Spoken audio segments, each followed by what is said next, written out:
Professor, antes de mais nada, eu queria agradecer. Ouvir o senhor foi uma emoção muito grande para mim, por ser sua aluna, por te respeitar muito e por ser filha de delegado.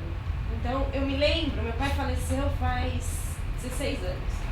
E eu me lembro dele falar que, como delegado, ele era carcereiro, administrador, ele era cientista político, ele era assistente social e ele era também delegado de polícia, né? Então, assim, faz 16 anos que ele faleceu e há 16 anos ele vinha enfrentando um desânimo muito grande em relação à carreira que ele gostava muito. Ele era realmente um policial vocacionado. Então, as suas palavras me emocionaram como sua aluna e como filha de delegado, que também, assim como o senhor, amava a profissão.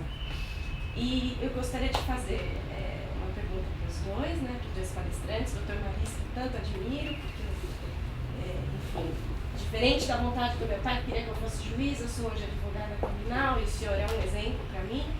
Eu queria perguntar para vocês como que vocês veem essa gestão do secretário, do atual secretário, especialmente no que toca a ligação direta da corregedoria à secretaria, porque acho que esse foi um dos motes da decisão de fazer esse bate-papo.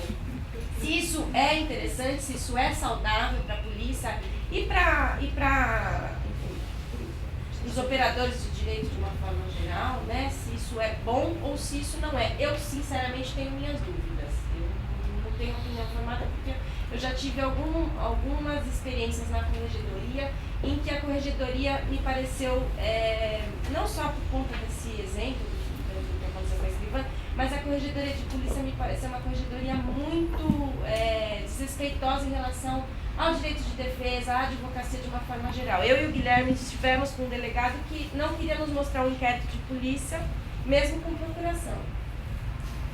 Que não queria juntar uma petição que nós apresentamos, porque aqui eu que decido que vai ser juntado ou não. Então, assim, me pareceu uma corregedoria muito desrespeitosa em relação a essas garantias, não só as garantias individuais, mas também as prerrogativas dos advogados. Então, eu queria entender, na verdade, ouvir a opinião de vocês sobre essa atual gestão e sobre essa ligação direta da corregedoria ao secretário da Segurança Pública. Eu não tenho nenhuma dúvida no sentido de que esta obstinação disciplinar ou disciplinatória não é uma boa coisa. Quem exerce o poder não pode ter ideia fixa, porque o horizonte é muito amplo. As suas funções têm que abranger questões múltiplas. E ele, exercente do poder, exercente de uma função importante, ele não pode se ater a uma dessas questões, como o atual secretário vem fazendo. Um homem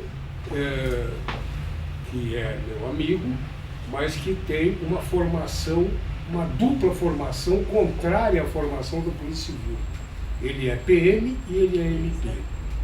Neste quadro de antagonismos que se criou, artificiosamente se criou, mas hoje é uma realidade, entre a Polícia Civil e a Polícia Militar, entre o Ministério Público e a Polícia Civil, neste quadro de antagonismos, a escolha dele, por esta razão, não por outras, é um homem correto, é um homem culto, é um homem preparado, mas por esta razão a escolha foi infeliz.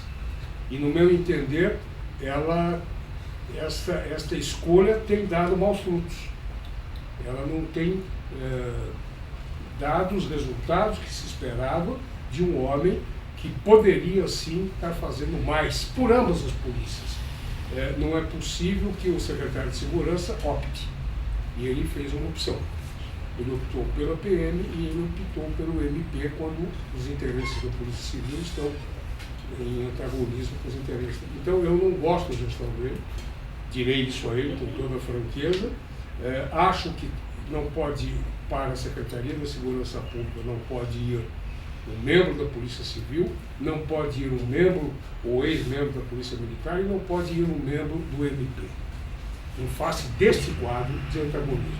É preciso que vá um advogado, é preciso que vá um professor de direito com uma visão ampla, oxigenada, aberta, sem partido, de forma que eu não gosto. E eu não gosto, por isso também que você disse, a corregedoria faz um trabalho inquisitorial, a corregedoria faz um trabalho de torquemada, de acusador, sem nenhum respeito pelo direito de defesa. Absolutamente correto. Mas quem vai ser processado sou eu. Pega a sua parte final.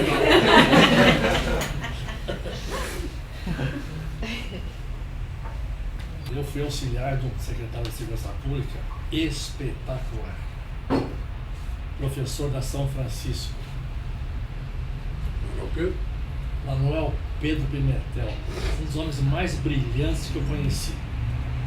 Naquele casarão da Avenida Higienópolis. Foi lá. Que homem brilhante, professor da São Francisco. E eu fazia parte disciplinar dele, nos processos. Era necessária a assinatura dele. Eu e um outro colega. No primeiro dia, ele nunca me conheceu. Não sei como é que ele me convidou. Também não, até hoje eu não sei. Ele morreu muito cedo. Uma falta incrível. No primeiro dia ele me chamou e falou: Camargo Lima, eu não dá tempo de ler o seu despacho. Eu colocava minha sigla, FCL, e o despacho, para ver quem foi. Vou assinar na mais absoluta confiança. Por favor, não me cause problema. Eu levava, professor, é demissão. O professor está de professor, dá uma lida aí. O doutor está mandando arquivar o processo. Um homem brilhantíssimo. Brilhantíssimo. A família pediu para ele sair. E ele saiu. Uma perda irreparável. Eu tenho uma fotografia me despedindo dele, naquele casarão que é lindo. Era uma família, um Barão do Café. Embaixo tem um teatro. O Barão, nas peças importantes em São Paulo, ele trazia a companhia depois para a casa dele. Casa toda de madeira, né? Todinha de madeira. Uma casa linda. Tem um altar em cima.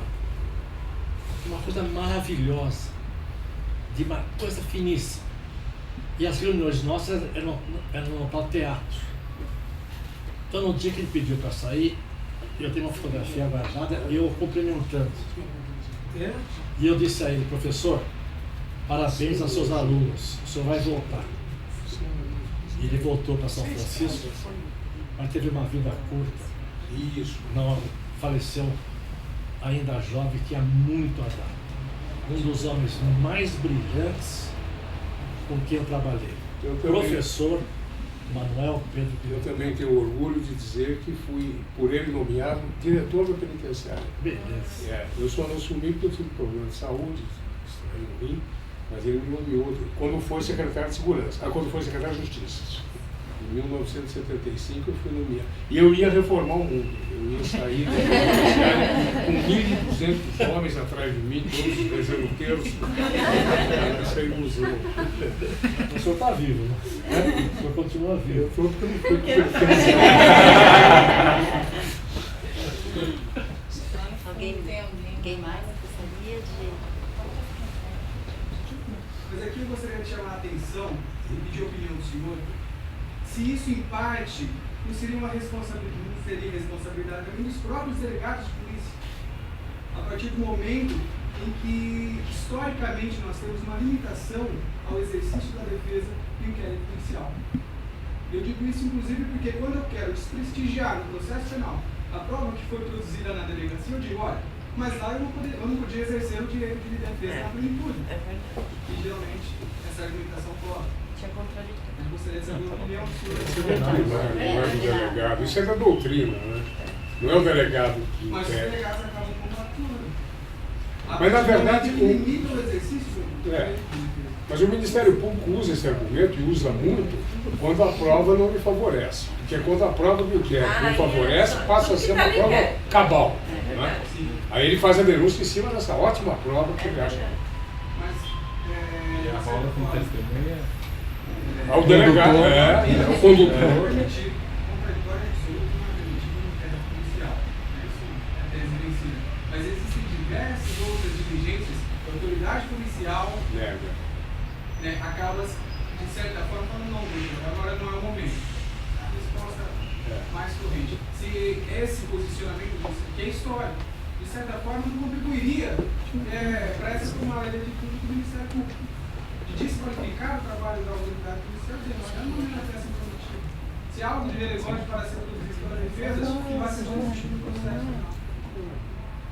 Entendi bem. É difícil de ouvir. Tá difícil. Explica pra ele aí que tá machinho. Ele está trazendo a questão do inquérito policial no teu direito contraditório, quer dizer, a questão ali de ter uma defesa atuante, que muitas vezes Os delegados indeferem de diligência da defesa e que isso acaba Isso dá uma força reforçando pro o Ministério Público, quando diz que o inquérito é uma peça meramente informativa e que isso, de uma certa forma, o delegado estaria chancelando esse argumento que é do Ministério Público. Em resumo, precisamos melhorar o ingresso na carreira de delegado de polícia. E também no Ministério Público. Aí eu começo a ler de novo o meu brilhante trabalho que eu apresentei aqui. Só que ele não se submeta a algo que seja em desacordo com a lei. Né?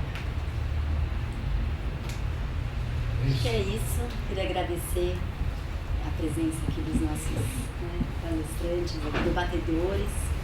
Foi uma noite... Foi, sem dúvida nenhuma, uma noite bastante instigante, interessante. Queria agradecer a presença de todos. Fico feliz de ver assim, o DND tão cheio. E aguardo vocês no próximo bate-papo. E peço, por favor, para vocês responderem o questionário, que, enfim, é importante para a gente fazer uma avaliação e pensar em novos temas. Tá bom? Muito obrigada. Eu queria agradecer. Eu queria agradecer mais uma vez ao super honroso convite. E eu fiquei emocionado, me perdoe. Me desculpe, é coisa de velho. Não é não. Releve. Nós também ficamos muito E emocionados. realmente, na minha vida, eu procurei demais respeitar a figura do advogado. Sempre. Eu acho incrível o trabalho dos senhores. Eu comentei com a Marina, com a Daniela, numa sala, sozinhos, mesmo nos grandes escritórios. Normalmente o advogado fica sozinho na sua sala, na maioria do dia, lutando contra instituições fortíssimas. Eu não sei como é que os senhores conseguem. Admiro demais a profissão dos advogados, que sempre respeitei demais. Queria mandar um grande abraço ao pai da Marina, Dr. José Carlos Dias. Trabalhamos em casos de extrema dificuldade, de repercussão nacional. Eu ainda com alguns cabelinhos pretos, ele já grisalho, sempre foi, o José Carlos sempre teve cabelo grisalho, homem brilhante, brilhante. Trabalhamos juntos em vários casos de extrema importância. E sempre respeitei demais, não só ele, como todos os advogados. E parabéns pela profissão que exerce. Continue na luta, continue lutando contra diversas instituições, algumas armadas. Muito obrigado. Eu queria, só para finalizar, né, diante das palavras do Dr. Renato Lima, dizer que acho que é muito em razão desse trabalho solitário do advogado que o IDRD surgiu. E que a gente se uniu aqui para ter uma luta ali, dividir as angústias e se fortalecer nessa luta difícil e diária que é a luta do advogado criminalista e ali né, se indignando diariamente na proteção do direito de defesa. Assim. Então eu acho que Muito. isso que ele...